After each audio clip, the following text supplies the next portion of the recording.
હવે બહુ અગત્યના વિષય ઉપર જાય છે. મોટા ભાગના યુટ્યુબમાં હોય તો ભલે, ફેસબુકવાળા વિડીયો જોતા હોય તો ભલે, ફેસબુકવાળા માટે તો ખાસ કહેવાનું કે રેગ્યુલર મારી આખી માહિતી સમજવી હોય તો યુટ્યુબમાં જવું પડશે. કારણ કે યુટ્યુબમાં એ ફેસિલિટી છે જે ફેસબુકમાં ફેસિલિટી નથી. જેમ કે આખું પ્લે લિસ્ટ જે છે સાગરભાઈએ બનાવ્યું છે કે તમારે 9મા તાલીમ કેમ્પના વિડીયો જોવા છે તો અહીં જે આવ્યા છો એ ઘરે બેઠા તમને આખા બધા વિડીયો એક પછી એક અહીંયા જે શીખવાડ્યું છે એ હણંગમાં મળે. એવી જ રીતે 10માનું બનાવ્યું, 11માનું બનાવ્યું, 10મા તાલીમ કેમ્પનું પણ એવી રીતે આખું પ્લે લિસ્ટ બનાવ્યું છે.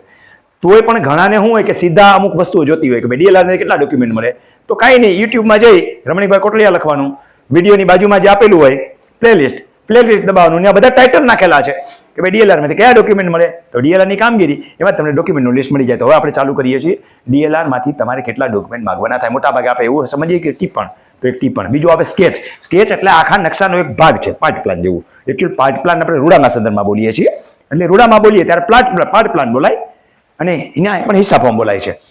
અને અહીંયા જે છે એ આપણે એને સ્કેચ કહીએ છીએ. પછી સીમ તળનો આખો નકશો, એટલે આખા ગામની જેટલી સીમની જમીન આવેલી છે, સીમ જમીન, ગામ તળનો નકશો નહીં, સીમ તળની જમીન, એ બધા સર્વે નંબર અને મેપ સાથે તમને એમાં બતાવશે. આ 3 વસ્તુ થઈ. આમાંથી ટીપણ 8 રૂપિયાનું આવે, સ્કેચ 8 રૂપિયાનું આવે, સીમ તળનો નકશો 300 રૂપિયાથી 500 રૂપિયા, અને બહુ મોટો હોય તો 800 રૂપિયા સુધીનો હોઈ શકે. એ તો નકશાની સાઇઝ કેવડી છે એના હોય. બાકી બધા ડોક્યુમેન્ટ 8-10 રૂપિયાવાળા છે. A4 સાઇઝની અંદર હોય તો 8 રૂપિયા, અને લીગલ સાઇઝની, લીગલથી મોટી ઓલી શું કહેવાય, આમની સાઇઝ આપે છે, જમ્બો A3 અને જમ્બો સાઇઝની અંદર હોય તો 16-18 રૂપિયા જેવો ચાર્જ ગવર્મેન્ટે રાખેલો છે. તો એક થયું ટીપણ, સ્કેચ. હવે અગત્યનું છે મૂળ દસ્તાવેજની અંદર ફેસલ પત્રક, આકારબંધ અને સીમ ખરડો.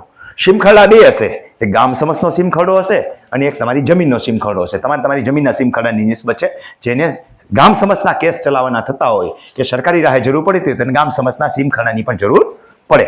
આટલા મૂળભૂત ડોક્યુમેન્ટ થયા તમારા.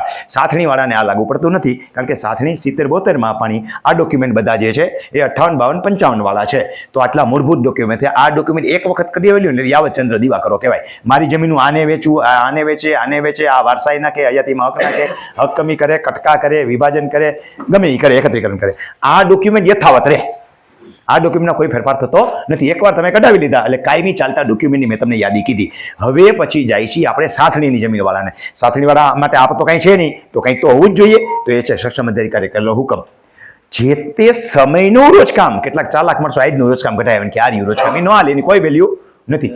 સાથણી સમયે આપવામાં આવેલું રોજકામ, સાથણી સમયે તૈયાર થયેલો સ્કેચ, કારણ કે આખો સરકારી ગૌચર હતો, સરકારી ખંડ હતો, એમાંથી દરેકને પાર્ટ આપવામાં આવ્યા છે. જેની પાસે આ નથી નહીં રાતા પણ એ રોવે, એની જમીનમાં ઘણું બધું ખૂટે.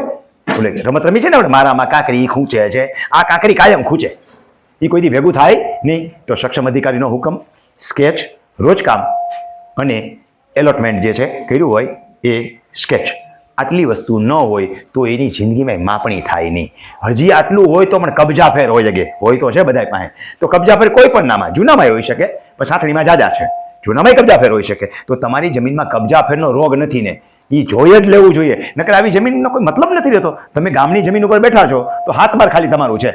આ સાબિત કરવા માટે તમારે જરૂરી પડે તો તમારી માપણી શીટ કરાવી લેવાય. આમ તો ખરેખર ખેડૂત જિંદગીમાં કોઈ માપણી શીટ નથી કરાવતો. ત્યાં હું એમ કહેવા જાય કે દર 5-7 વર્ષે કરાવજો. ક્યાંથી કરાવે?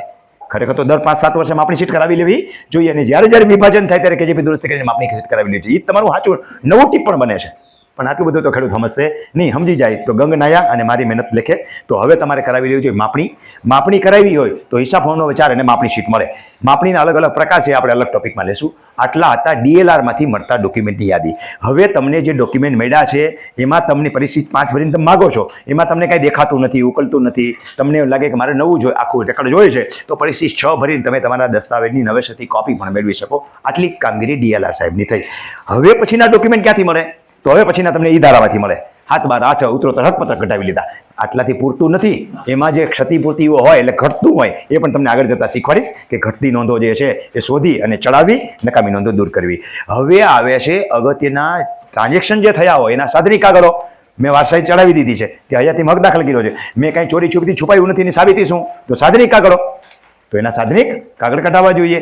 સામાન્ય રીતે જમીન લ્યો અને વેચો એટલે સાધનિક કાગળ માગે. ખાસ કરીને છેલ્લા 25 વર્ષના સાધનિક કાગળ તો હોવા જોઈએ. 25 વર્ષના બોલીએ એટલે એટલા બધા થતા નથી. માન તમારા 2, 3, 4, 5 કે 10 ટ્રાન્ઝેક્શન હોય એના થયા સાધનિક કાગળો. આ તમને તમારા તલાટી મંત્રી પાસેથી કે ઈ ધારામાંથી જ્યાં કામગીરી થઈ હોય ત્યાંથી મળે, એની અરજી તમારે તલાટીને મળે, એમ કરશો એટલે થઈ જશે. આટલા થયા આ ડોક્યુમેન્ટ. હવે તાજેતરના ડોક્યુમેન્ટ આ અગાઉથી કઢાવી રાખવાની જરૂર નથી. આટલા મેં કીધા એ અત્યારે કઢાવીને ફાઇલમાં રાખી જ દેવા જોઈએ. કોઈ ખેડૂત પાસે કાંઈ છે જ નહીં, 7 નંબરનું પાણી લઈને દખલ કરે, આ રહી જમીન લેવા વેચવા જાય તો એમ કે બધું ક્લિયર છે, એને ખુદને ખબર નથી હું ક્લિયર છે. હા, લાલ ચોપડી છે. હવે લાલ ચોપડીનો કોઈ મતલબ કેટલા ગઈકાલે જ એક ભાઈ પકડીને બેઠા હતા, આપણે વિડીયો હાલે છે એટલે બીજી વાત નહીં કરીએ. લાલ ચોપડીનો ઓલી ખેડૂતવાળી ચોપડીને હવે બધું ભૂલી જાવ, ચોપડી જેવું કાંઈ છે જ નહીં. આપણે જો વ્યવસ્થિત રીતે ચોપડીને ખાવું હોય તો રમણીકભાઈ જે ચોપડી શીખવાડે છે ને એ શીખવી જોઈએ, જેને સમજાણી એના માટે ચોપડી નકર નકામી. ચોપડીને ખાવું હોય બરોબર છે, તો હું જે ચોપડી શીખવાડું છું એ શીખી જાવ તો ચોપડીને ખાઈ શકશો, નકર કોરી ખાવી પડશે.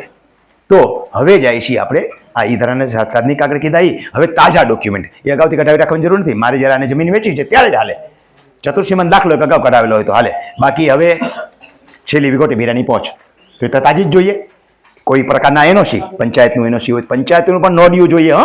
મકાન એનું ત્યાં આવતું હોય તો સીમમાં જ ખાલી જમીન હોય તો જરૂર નથી, તો પંચાયતનું નોંધ્યું.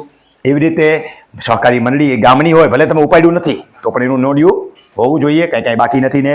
અરે ઓલી IDBI બેંકનું એમાંય કઢાવવા જવું પડશે. અર્બન ડેવલપમેન્ટ બેંક નથી આપણે ખાદી ભવનની બાજુમાં, કેટલા ગયા છો રાજકોટ વાળા બધા, ત્યાં પહ ભરાવા જાવો પડે બરોબર છે. તો એ પણ એનઓસી આપણે તાજા જોઈએ આ બધા. એવી જ રીતે તમારી જે કરંટ બેંક છે એના એનઓસી, એવી જ રીતે લાઇટ બિલની કોપી. તો આ બધી વસ્તુઓ જે છે એ કરંટ ડોક્યુમેન્ટ થયા, એ અગાઉથી કાઢી રાખવાની જરૂર નથી. તો આ છોકરાઓએ મહેનત કરીને આ બધા ભાગ પાડી રાખ્યા છે, એમાંથી કંઈ ભૂલાતું નથી. આપણે જોઈ લઈએ. ટીપન્સ કે જૂના અક્ષરની વાત કરી, સિમ કાર્ડની આપણી વાત કરી, ફેસલ પત્ર આકારબંધની વાત થઈ ગઈ, ગુણાકાર બુક માપણી રજિસ્ટરની નકલ, એક શબ્દ ભૂલાઈ ગયો હતો. મૂળભૂત ડોક્યુમેન્ટમાં એક આવશે જૂના માપણી રજિસ્ટરની નકલ. હવે તમે જો માપણી કરાવેલી હોય તો બે પ્રકારની હોઈ શકે. કેટલે વિડીયો પહોંચ્યો છે તો એ માપણી જે છે